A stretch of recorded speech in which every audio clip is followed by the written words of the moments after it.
dito sa Pennsylvania. Kumusta na kayong lahat dyan? Sana nasa mabuti kayong kalagayan. Ngayon ay napaka-perfect ng araw, guys. Mainit ngayon. Hindi pa mainit kasi maaga pa. Pero mag-70 siya ngayon. So this is the day that you want to be outside and do something. So anyway, kumusta na kayong lahat dyan? Sana nasa mabuti kayong kalagayan. This can be summer. So ayan, ilalagay ko itong glasses kasi nasisila ako sa araw, guys.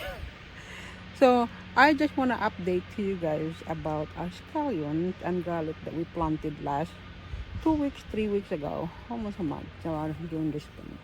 So, I just want to show you what it look like right now.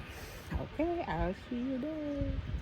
This is what it look like in here. And yeah, because we've been having some rain on last week. So finally we have some good day, and this is our garlic growing now.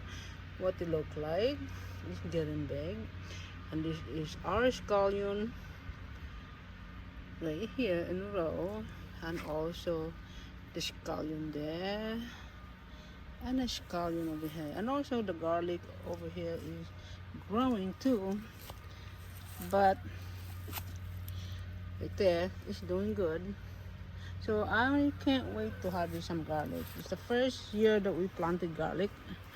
So far so good. The only thing didn't grow in here, the spinach that might have a seed that didn't grow, because I think that because the rain and it washed away all the seed.